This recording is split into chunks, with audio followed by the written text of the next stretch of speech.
Hi everyone, welcome back to my channel. আজ আমি তোমাদের সাথে শেয়ার করব লোটে মাছ কি করে ভাজতে হয়।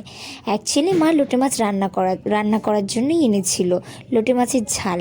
তো আমি ভাবলাম লোটে মাছের ঝালটা দেখাবো না, পুরো লোটে মাছটা পার্টিকুলার কি করে মা ভাজছে আমি সেটাই আজ তোমাদের সাথে শেয়ার করব। সত্যি কথা বলতে আমিও দেখে আশ্চর্যই হয়েছিলাম যে মা এইভাবেও লোটে মাছ ভাজে।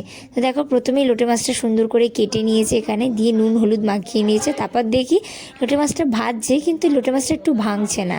তারপর বুঝলাম এইটা হচ্ছে সিক্রেট রেসিপি মায়ের।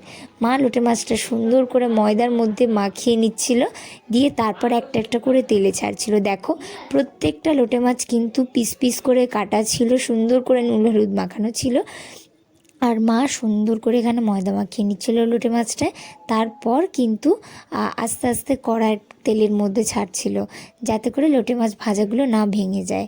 লোটে মাছ ভাজা মা নামাচ্ছিল আর আমি কিন্তু একটা করে তুলে খাচ্ছিলাম। ফাইনালি তৈরি হয়ে গেছে আমাদের লোটে মাছের ঝালটা। অ্যাকচুয়ালি এটা করার জন্যই মা লোটে মাছগুলো ভাজছিল, যাতে ভেঙে না যায়।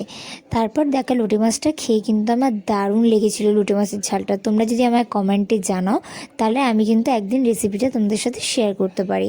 তারপর দেখো, আমার তো খাওয়া স্টার্ট হয়ে গেছে, মাও এখানে খেতে বসে গেছে, মানুও এখানে খেতে বসে গেছে। তো আজকের ভিডিওটা ছিল এতটাই। আর ভালো লাগলে লাইক কমেন্ট সাবস্ক্রাইব করতে ভুলো না, এবং বেল আইকনটি কিন্তু অবশ্যই ক্লিক করে দিও, যাতে পোস্টার সাথে সাথেই তোমরা দেখতে পাও।